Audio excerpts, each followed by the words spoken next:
This is a TikTok, which is a collaboration between two people, a guy and a trans porn star. You've probably seen the video.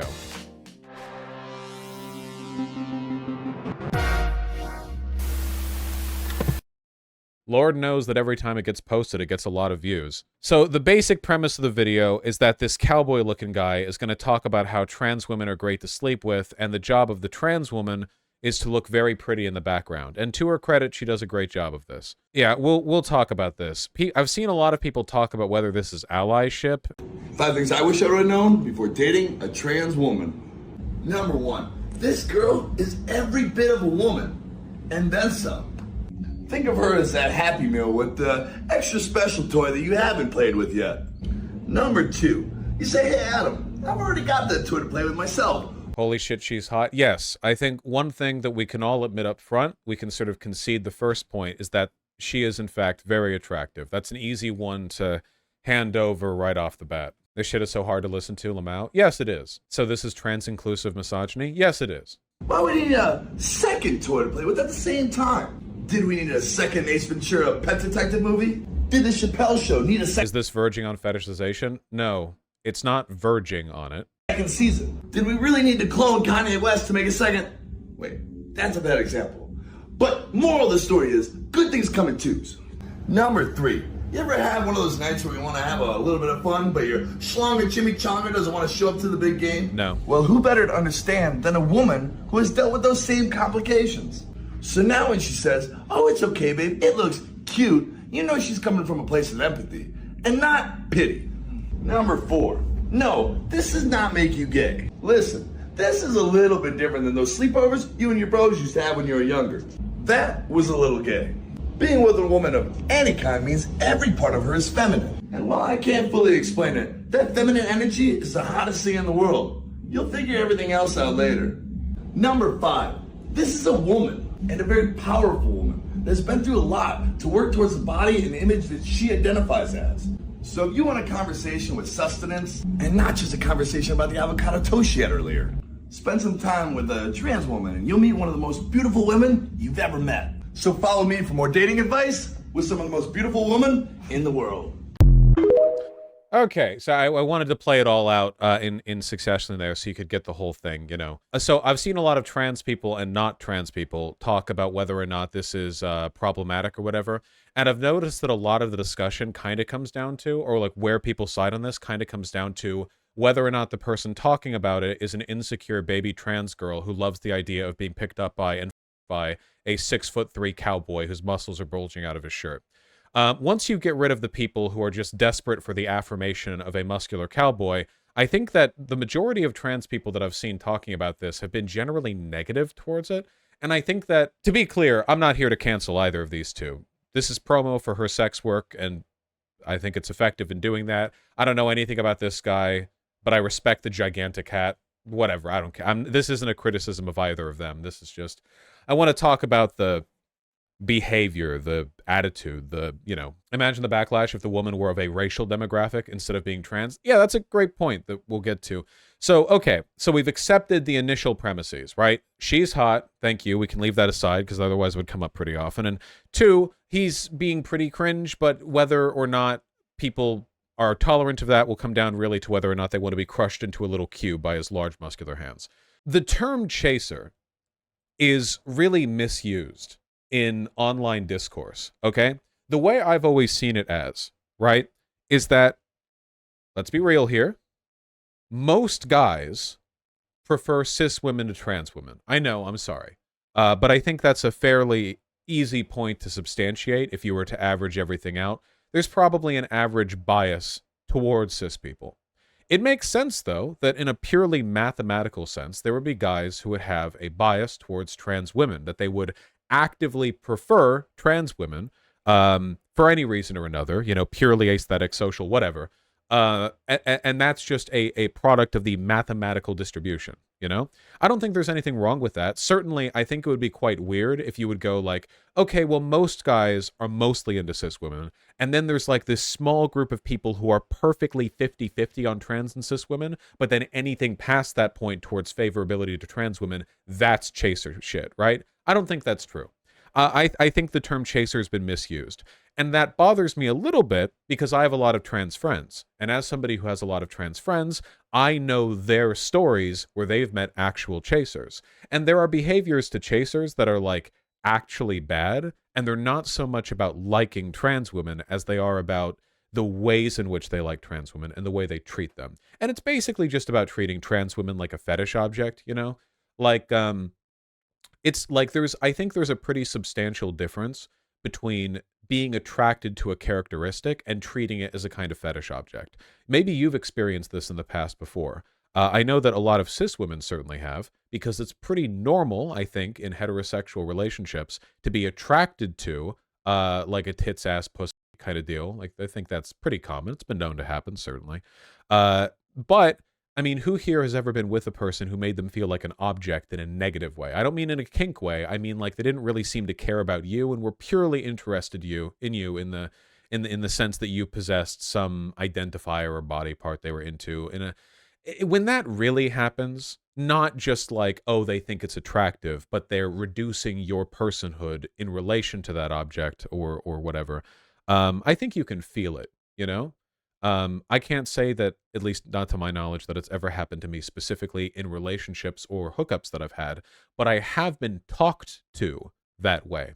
Like, I think it's really, really common if you get flirted with online. Like, for instance, when I've been on Grindr, like by guys, where you can tell the difference between people who, this is something in particular with me, who like the fact that I have a beard. It's not exactly uncommon to find people who are into men with beards, and people who have like a weird interest in facial hair to the extent that it's quite off-putting. It's been like that for a lot of things with people's opening lines on Grindr. Presumably they're going after people who are in line with those interests. I'm only pointing this out just to say, like, I think everyone's had that experience, that kind of objectification, and chasers are just that applied to trans people. Now, to be clear, I think that being a chaser is worse because you're multiplying that like object fixation with a bunch of really harmful narratives, right? So it's not just, let's be real here, this is often the case, a chaser being obsessed with like a trans woman's cock, but also that's not like being super obsessed over me having facial hair, because I like having a beard and my feelings on it are very uncomplicated, you know? Whereas the feelings a trans woman might have to having a penis could be really complicated, you know, could be kind of a sore topic for them, for some of them. Some of them it's not, you know, it varies a lot, which means that oftentimes because they're doing that object fixation thing, they're really insensitive or outright dehumanizing when it comes to that topic. Two trans women watching right now, hypers, if there's been a guy who said like, no, don't get bottom surgery. You're perfect the way you are. I love your cock. That, or even worse, and they've said stuff like trying to fearmonger over bottom surgery, where it's like, oh, well, what if it gets up or something? This happens to a lot of trans women. It's not at all uncommon because, you know, they're not doing like the respect for, but no, like you're doing the face. Right? This is like, I guarantee you, if you know a trans woman who has in any way been sexually promiscuous, like with multiple people, they've had some guy act like this in some fashion. I guarantee you. It's really common, you know? Pretty cringe. That's what I think of when I think chaser, okay? I don't think that this video is explicitly chasery. What I think it is the idea that trans women are acceptable as long as they can be folded into a perfect image of near unattainable sexual desirability. The specifics of what make a trans woman different are things which are in fact good as long as they're a component of the sexuality and the fetishization. Now, as Dog Main in chat points out, it is an OnlyFans promo. And I certainly don't have an issue with sexuality and fetishization being promoted in an OnlyFans promo. It's an OnlyFans promo. And if you want to see chaser rhetoric, guys, you know where you're going to find it? Trans women advertising their own sex work, okay? You'll see so many of them going like, do you want a big mommy dick, little boy? Like all the time, right? But they're doing it to make money, of course. There's obviously a large difference between what they do for marketing purposes. And mind you, they're marketing to chasers.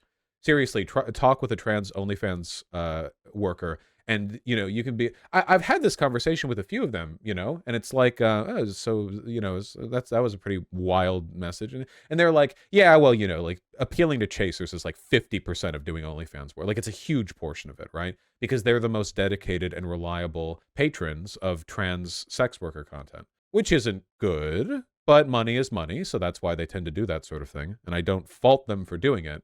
I'm more concerned, I guess, with the narratives that a lot of other people come up with in their heads when they think about like this TikTok and what it means about being trans or about like appealing to straight men as a trans woman, you know? Because one of the things that trans women have to think about when thinking about hooking up with men, for the trans women who are into men, they have to think about how they're going to do it. Because this is a logistical issue, right? Let's be real here. Womanhood and having a puss are pretty heavily associated with, and also, let's be real, not all trans women, or cis women for that matter, look as nice as this lady does, okay? That's not even a trans thing. Like, line me up a bunch of cis women who look this good. You'll be at it for a while, finding people. It's so things are a little more complicated. If you're a trans woman and you're not inhumanly attractive, you know, you have to think, okay, so you want to hook up with guys. Now, most trans women go after bisexual guys, in my experience, because bisexual guys are infinitely more likely to not be weird about dick. But invariably, right, straight guys enter the equation, or at least you might find yourself attracted to a guy who you learn is straight.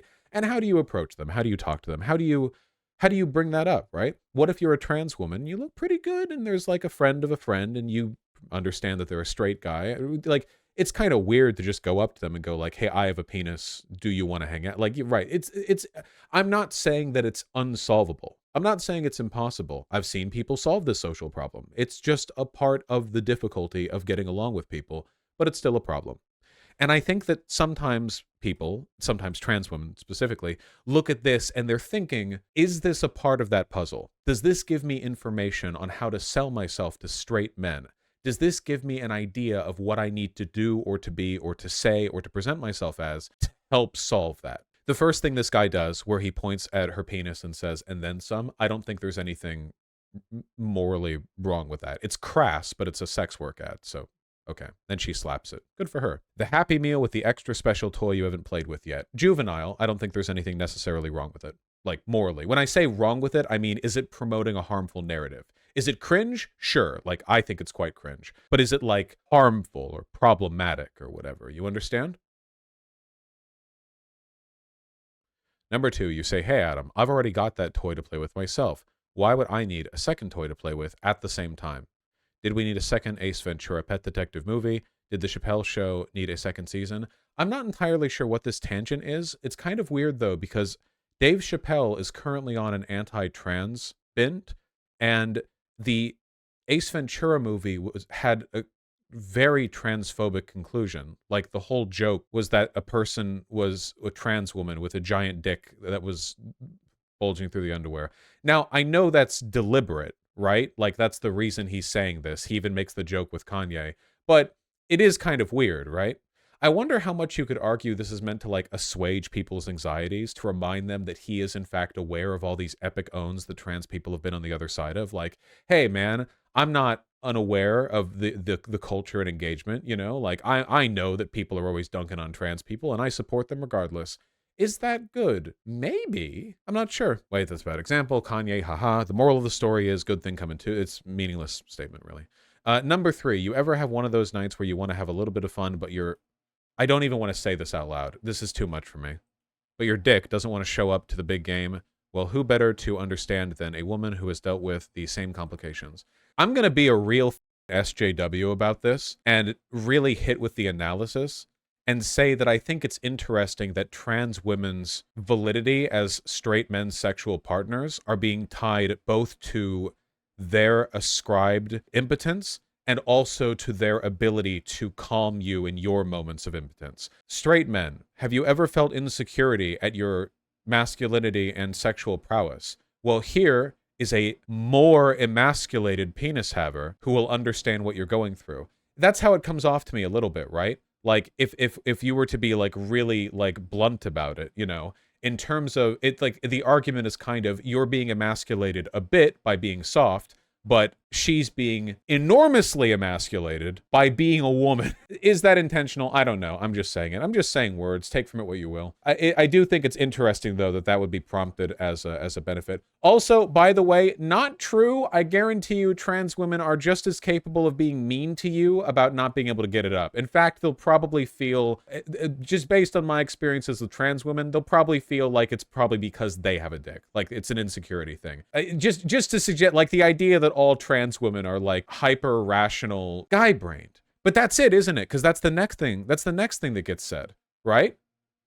So here it is. It's like, oh well, she'll assuage you in your moment of insecurity. Oh, sorry, it's point number 5. Where the point number 5 is where he's like, if you want to have a real conversation with depth, talk to a trans woman, because with like cis women, you're going to be talking about avocado toast or whatever. It seems like the goal here is a kind of tactical misogyny, but in so doing, he's differentiating trans women's behavior from quote real women. I mean, is it an argument that she's less of a woman because she doesn't talk about avocado toast? It's like a guy-brained argument, isn't it, right? What about her as a woman would make her more valuable as a conversational partner, aside from her being less like what I am saying is a womanly trait in terms of engagement? Yeah, it's like a male socialization thing. It's presented a bit crassly in the TikTok, but to be honest with you guys, I do think trans women are funnier than cis women on average. Probably because a lot of trans women, you're not going to believe this, grew up as guys. And guys are sort of socially pressured into learning how to be funny for attention, especially if they're not like in with the in group. And a lot of trans women, you know, they're like awkward queers growing up, so like they refine the humor thing. They're very online, you know, so there's more of a comedy element, less of a normie thing. I don't know. Vosh, are you funny? No, I'm very dull. So I guess, I mean, I've made that argument myself. There's something about the way it's presented here that makes it feel different. Maybe it's the cowboy hat. Sleepovers you and your bro used to have when you were younger, that was a little gay. Being with a woman of any kind means every part of her is feminine, and while I can't fully explain it, that feminine energy is the hottest thing in the world. You'll figure everything else out later. I actually like this. I'm probably not the best person to make the point because I'm not straight, but I really do feel like, because a lot of people needlessly agonize over the moral, philosophical, and identity-oriented issues associated with having sex with a trans person, but it really is actually quite simple, right? Like, if you're with a trans chick, like you have sex with them and like whatever, like, oh, it's great, you know, have fun. It's really not that complicated. I guess that's a message well told. That seems fine. Number 5, this is a woman, and a very powerful woman that's been through a lot to work towards the body and image that she identifies as. That is true. So if you want a conversation with sustenance and not just a conversation about the avocado toast she had earlier, spend some time with a trans woman. You'll meet one of the most beautiful women you'll ever met. So follow me for more dating advice. Right. Very nice. I'm glad they're getting along. Yeah, I guess I already talked about that. I don't think that the TikTok in and of itself is necessarily that bad. Really, I don't. Genuinely, I don't. I just feel like the arguments over whether or not it's good allyship are weird. This isn't somebody being an ally. It's a paid promotion for trans sex work, right? This isn't ally. So I thought allyship meant something different. That's not. I didn't think that's what it meant. I thought it was kind of like a sustained, like a political adjacent. Not like you've been paid to do a bit. I don't know what his personal positions are. I have no idea. The context of this video on its own, I don't think are itself allyship. You could argue whether it's problematic or not. I don't think I necessarily mind the TikTok. It's more the discourse around it that I find quite off-putting, because I see all these different groups, right? So the loudest group that I see, desperate, subby, bottom trans women who want to be railed into next week by a big hulking cowboy, and you're all worthless. You're terrible, and I don't respect you. There are also a lot of trans women who seem varyingly envious of the lady, from in like healthy ways and unhealthy ways both. There's a lot of that too. I don't see any guys who are standing this guy, right? It's mostly people saying stuff like, oh, based allyship, which I don't really know. I don't really know if that's the angle here. You know, he should, like, we're doing a bit here. A bit's happening. It's mostly just what this says about the relationship between trans women and straight men. This could be me being biased by my friends and the place that I live and the people that I know. But in my experience, especially these days, trans women are more visibly queer than ever. Not in the sense that they don't pass, but in the sense that passing in totality has become far less of a priority for a lot of them, I think, and they willingly adopt signifiers that indicate they're trans. As in, they want to pass, but they don't want to go stealth mode.